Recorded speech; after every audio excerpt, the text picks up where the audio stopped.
Hello guys and welcome to a second episode of my recommended gaming series. And listen to that amazing soundtrack.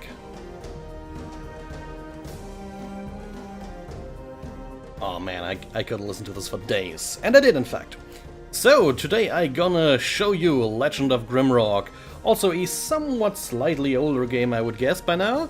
Old in the sense that it's a couple of years since it's been released, not like decades. But still, it's in my opinion a modern classic. It's something that brought back an entire genre from nothingness into maybe not dominance again, but there's been a lot of these games in recent times. So let's get started. What is Legend of Grimrock actually? So Legend of Grimrock is, well, an old school Renaissance kind of. It's a game where you crawl through dungeon tile by tile on the dungeon floor, fight enemies, go and find hidden switches, pressure plates, sliding walls, trapdoors, all manner of things. And in its way it kind of harkens back to old titles, the likes of Dungeon Master, Eye of the Beholder, Ultima Underworld. I've played a few of these games when I was truly a little wee bugger, and I remember them fondly.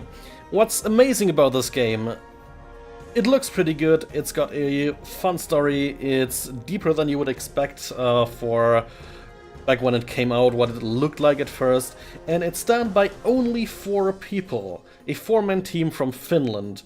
They're known under the name of the Almost Human Limited Corporation, and they've since released a second game, and boy oh boy is it ever good.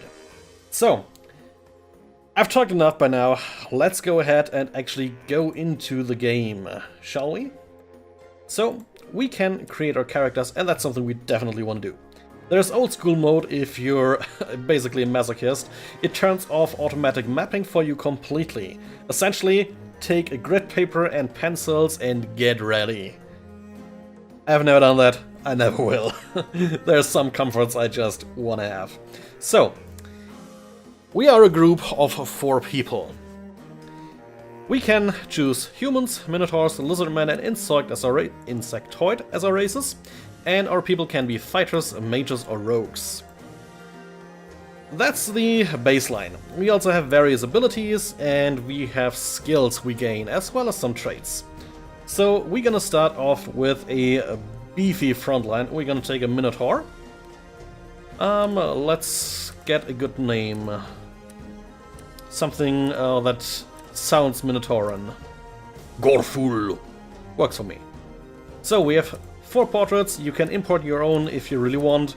Let's go with Grim Blackbeard guy here.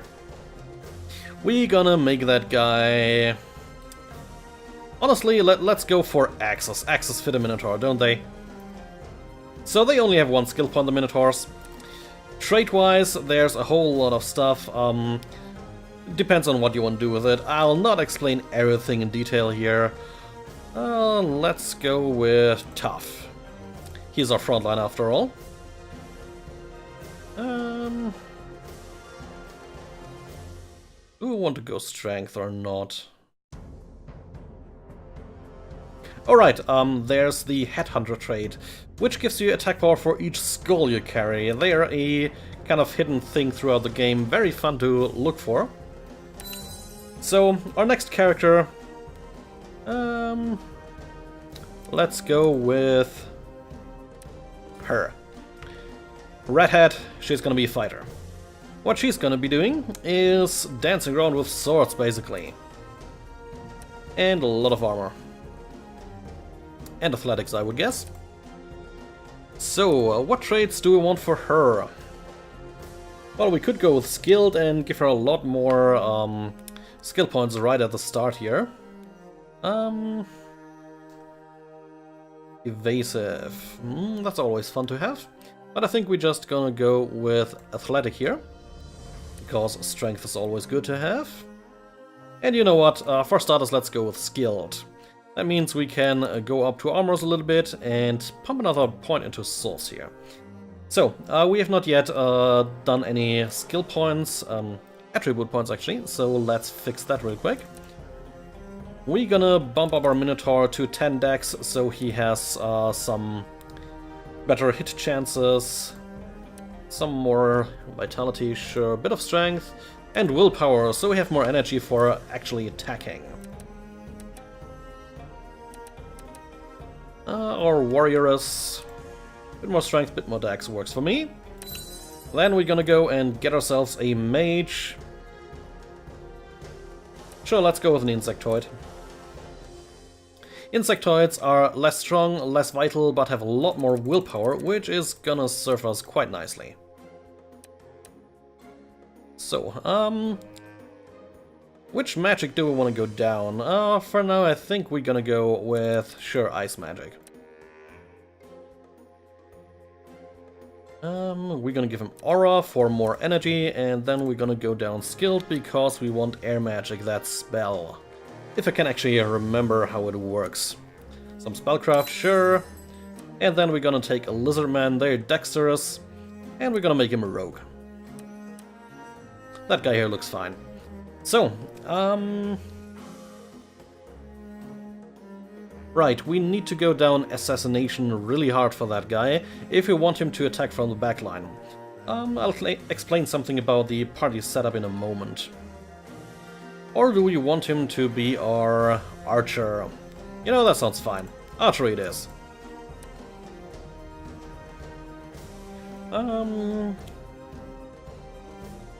Let's give him athletic. And what else? Evasion, sure. And now please give me a moment.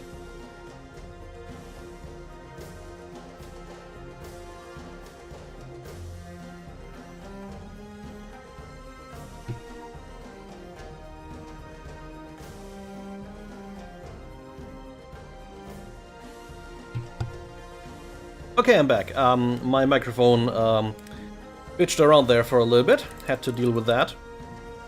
So, we're gonna go ahead and give you some... yeah, strength not so much. Vitality and willpower, that works. So, Wizard sounds good for you, or non, for Insectoid, and...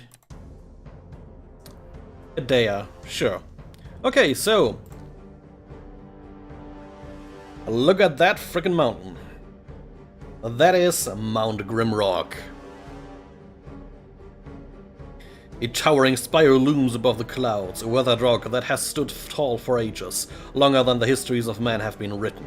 It is a desolate place now, only remembered when things need to be discarded and forgotten.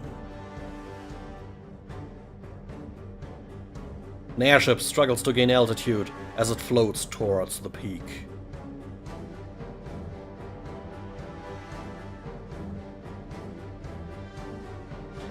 Four prisoners, bound by heavy chains, emerge from the ship. The court accuses them of terrible treasonous deeds, but by the grace of the king, their crimes shall be forgiven atop Mount Grimrock.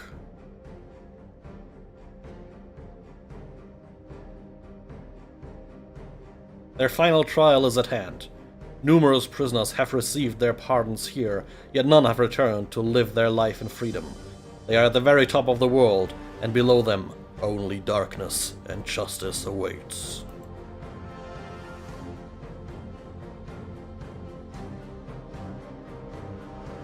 As they are plunged down the open maw at the peak, their crimes are absolved. Everyone before them has perished in the guts of the mountain, but will you be able to lead them through the dark into the freedom that awaits at the base of Mount Grimrock?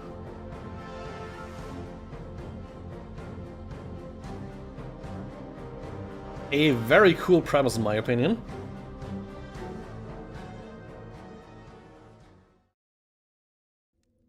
And here we are. Look around. It actually looks still pretty great. You can see the shaft where it fell in from the top there. And yeah, so take a look around. There's things. And like in the old school, you need to interact with them. Choose your fate, perish in the cell, or pick up the torch. So, pick up this, I guess. Right now we have nothing. I gave our lady warrior here the torch, So we got some light with us. And if you look around, there is a bit of stuff here and there, as I mentioned. And what's most importantly, and something that not everyone likes about this game, I gotta admit, is what a friend of mine called pixel bitching. Basically, there's a lot of hidden stuff, and you need to find it. There. If you compare the walls here, that part here, with that part here, you can see that little thing. That's a secret. That's one of the buttons. You'll have to find plenty of them. And here we have Cthulhu's little son, apparently. And some stuff to start us off with. We have a ninja star, and we have lurker boots. A skilled thief can move completely silently when wearing these boots. So let's give it to our warrior here. And also always check there's secrets inside secrets in this game. So as I mentioned, we move in these predefined cells, as you can see. We can move in all 4 directions and we can turn around. I can also hold the right mouse button to take a bit of a scenic look around. Not really good for a long-term usage, I prefer the keyboard. And in addition to that, we have a map. Let me actually check where is the map tab. Okay, there we go. Level 1, Into the Dark. So that's our current little cell here, and you can see the cells where I move in. And now let's actually do something. So, nothing out here it seems. Let's take another torch. We're gonna take it along with us. And it's very important to note things have a weight. You have a load, a maximum you can take along. And there's also food requirements. Interesting glyph. Let's pull the chain. Let's see if I actually still remember all the various hidden secrets in the first level. We have some trousers, and we have a peasant's tunic, our very first armor. And we have a gotcha. Alright, do not forget to take along the torches. You will need a fair few of them in your time here. And look here, we have a rock. Let's give it our mage, so he has something to throw. So, there's a button. If we step off, oh well. So what we're gonna do, we're gonna take one of our torches, we'll find a fair few more still, and way down. There we go. So, over here then, we have a brass key. And I think we don't have another secret out here quite yet. I think the next one is actually noted for us. But we have another stone to throw. Let's take another torch here. And open sesame.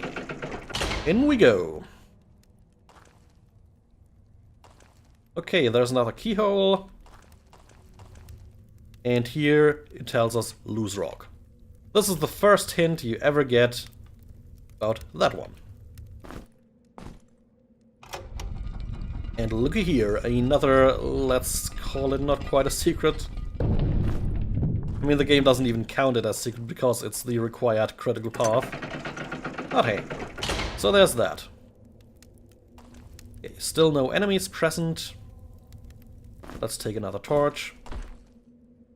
Also, yes, it does seem weird that there are torches burning out here. Oh, hey, look, our first enemy. Let's throw a rock, let's throw a ninja star, and let's attack. Combat in this game goes real time. This is a bit of a difference to other games in this genre. And let's just say it's something not everyone liked. What this leads to, namely, is what usually is, I believe, called dancing. We're dancing with the monsters. Yeah, damn. Okay, I killed it. Alright, that was a secret, okay. First of all, let's take a snail slice. Yum, food.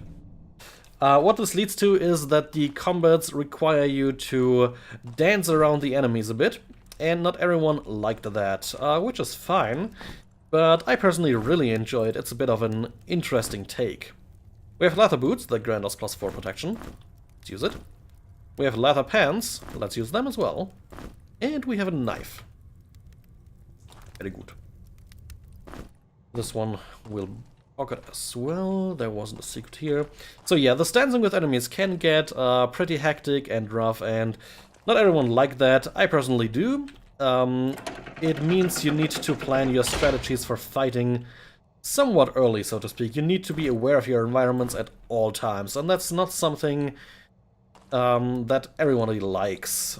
Not necessarily because it's hard. Sometimes, for some people, it's just feeling like a bother, which I can fully understand, though I do not share the opinion.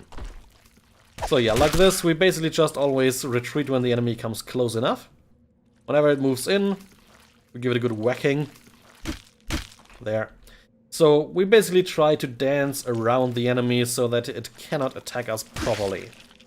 Okay, one down.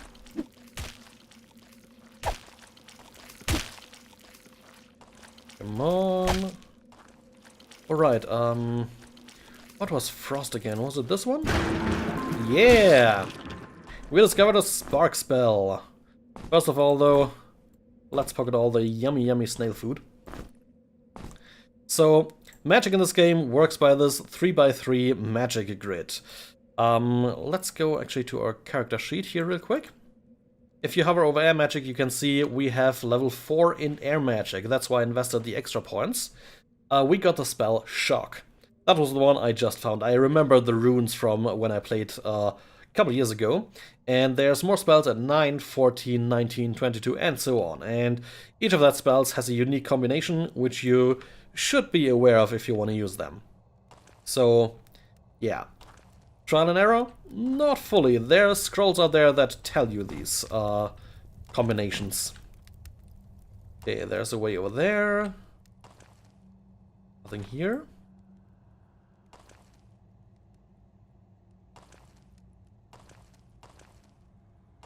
Where is this leading again?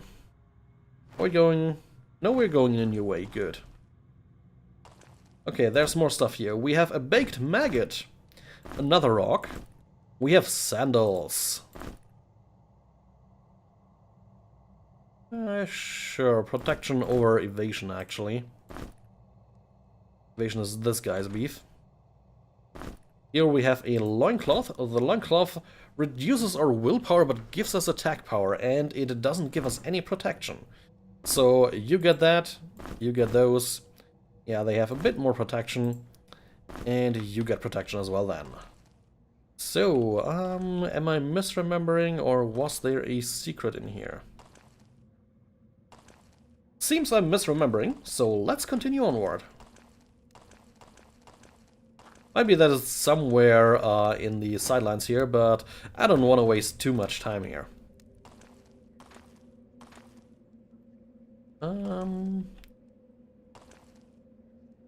No secret here either, okay. But another rock, and we have pit root bread. No fluff text there.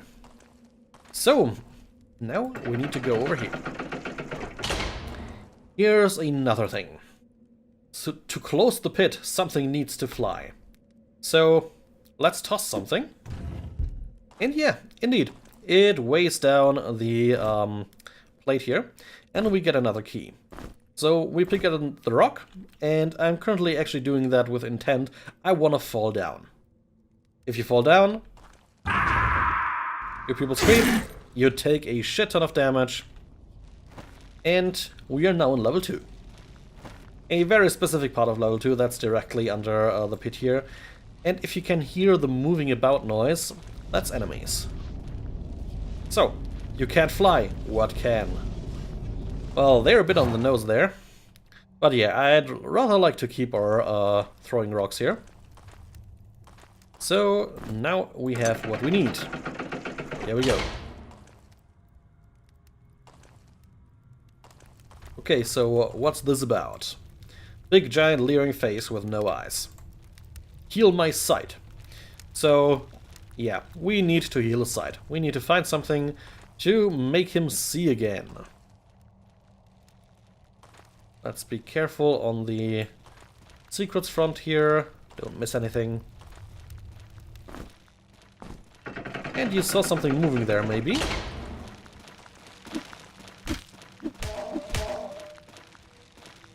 Yeah, walking mushrooms. Who doesn't like them? Come closer, my friend. Yeah, big problem at the start is that some of your backline characters just will not have anything to do. They'll be bored out of their eye sockets. So you know what? Have a spark.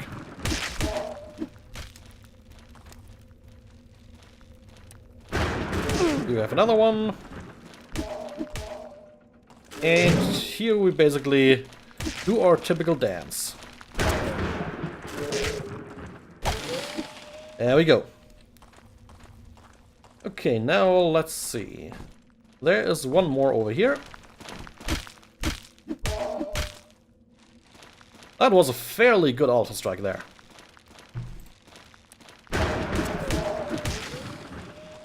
Well, that worked out nicely. We've got a herder cap. Herders is what these things are called, I believe. So, we also have a grim cap. A delicious mushroom commonly found in the damp underground caves. The legendary master chef of Northampton Palace values them highly as an important ingredient in his finest soups. Oh hey, there's actually another one I missed. Completely forgot about you, my friend. And now you can see our mage has no more mana. Though mana is the wrong term, everyone has it, and you see even a warrior is using that up. That's his energy. The more stuff you do, the more exhausted your characters will become. Come on, my friend. There we go. He is dead. So in we go. Now I think we're safe. Yeah, okay, so if you look in here, we see a gem. And you can also see over here a hidden button, basically. So let's take another Grim Cap here. And let's take the tar bead. The tar bead, a rare herb that grows in swamps and other moist areas. It is known for its potent healing properties. Very important line here. So we have just opened this here. So we could rush out, but hey, we've seen it, so let's press it. And looky there. We found a dagger. Very good. We also found cave nettle. And another tar bead. Actually, let's give all the alchemist ingredients over here.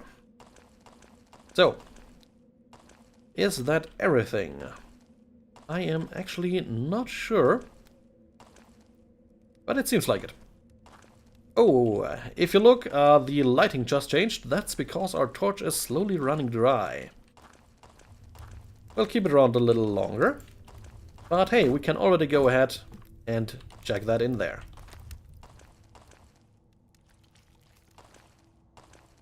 And now we come to another one. There we go. And now we can actually do something kind of fun. Okay, he's here. Come on, snaily, snaily, snail. I love that. Snake's gone. Snake? Snail, I mean, obviously. So, in here. No secrets as of yet, but we have another loincloth. Honestly, give it to that guy for now. We can use the attack power. And we have our first cloak. Cloaks give us extra evasion. That's always handy.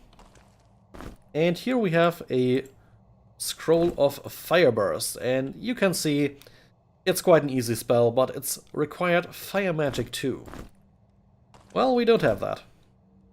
But hey, another rock. Those are always welcome.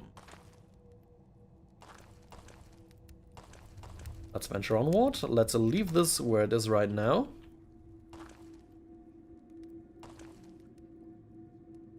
I'm thinking I'm missing a secret somewhere.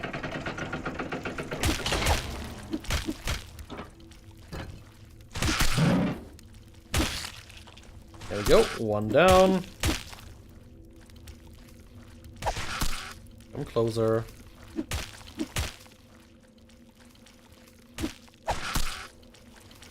Yeah, in there we can easily dance around. There's another snail that walked back there if you haven't seen it. You just wait, now the creature moves sideways and activates the lever. That would be hilarious.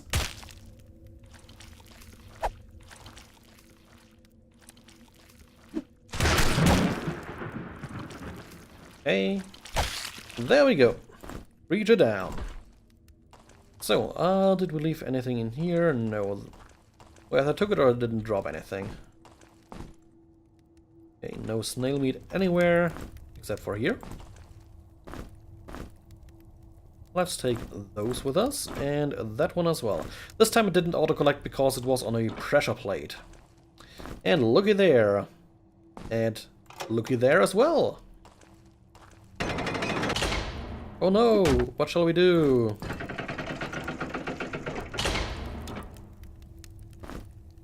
The horror. Okay, so we've activated a secret. I think that was the one I was missing. At least that's what it feels like. Let's actually check the map. Sometimes you can see where it opened something up.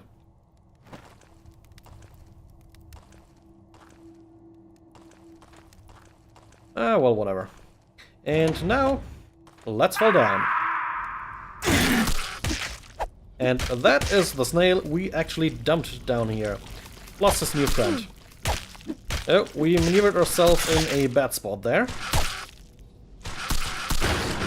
There we go. Safe again.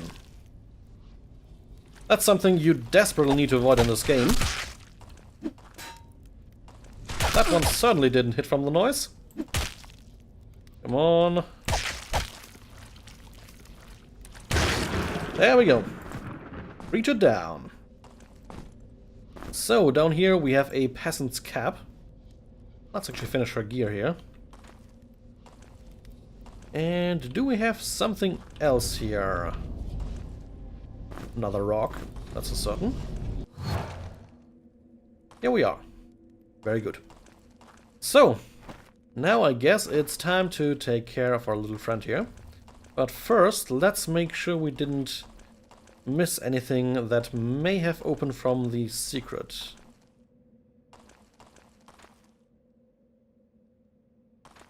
I think what I'm having in mind is a secret from a lower level. And yeah, now the torch is really nearing its end. So let's actually go ahead and work miracles. It's dark. Now we take that one, it's bright again, and that torch burns forever. Fun times. So, we're gonna slot that in here, and big dangerous enemy, a skeleton warrior.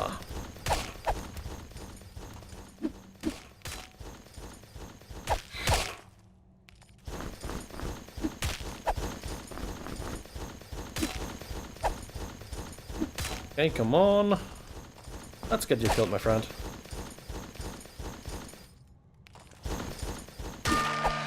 There we go. And now everyone gained a level. So, let's go ahead. She's gonna get a shield. You're gonna get the torch here. Did you not? There. A legionary spear. So, the legionary spear has the wonderful ability, it's a reach weapon. That means you can use it from the back line, which is awesome. So, let's quickly do a bit of a level up. We get to give everyone 4 skill points. So over here, we start, honestly, with 2 points in armors for the protection +1. And we could either go athletics or down the axis a bit more. Let's go with athletics, we get a strength +1, that works for us. She goes to swords 4. And then... sure, let's go down armors. He is our spellcrafter, let's give him a shock resistance ability. And a bit more spellcraft. Sure, you my friend, you get missile weapons upgrade. Thrown weapons, we don't want to go down all that much yet. And yeah, basically it's just dodge and missile weapons. So let's invest in dodge and the rest in missile. There we go, level up complete. Let's not waste anything, we're gonna take the gems with us. So there's an interesting gate up front. Let's check the walls so we're not missing any secrets.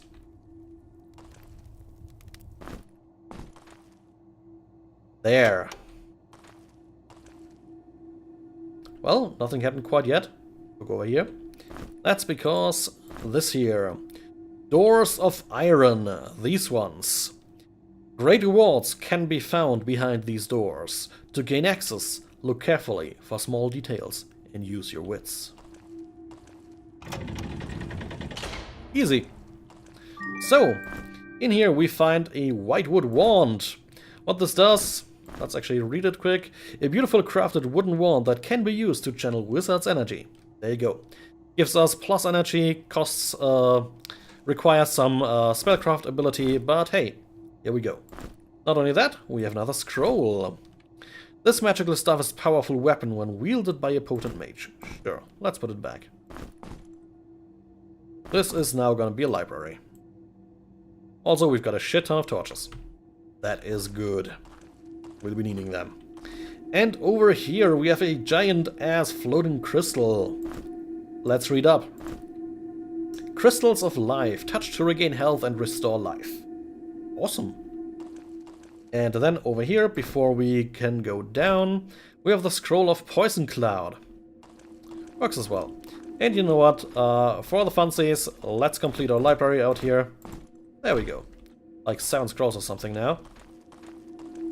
So, we can click it, we gain full health, full energy, and dead characters are resurrected. So, and now we could go down. But we are done with this episode already. So, I hope I could show you something interesting here. If you did not know Grimrock, give it maybe a try if it looks interesting. It's a great game. There's not just combat, there's a lot of tricksy puzzles out there. Some I had to look up when I originally played through it, I must admit. But it's a blast. It's a really cool experience and it's fun. The game's got like 17, 18 levels or something along those lines, all the way down. They grow vastly bigger and more time-consuming, more dangerous, more tricksy, everything. It's great. So give it a chance. It shouldn't cost that much more. I guess something around the $10 to $20 range maximum. I think it even cost that much when it launched back in the day, so very good value for money. So, if you like this, let me know. Once again, I am thinking about doing a full series of this game. Let me know if that would interest you, and let me also know if it wouldn't, because that's also important. So yeah, consider the game, maybe get it.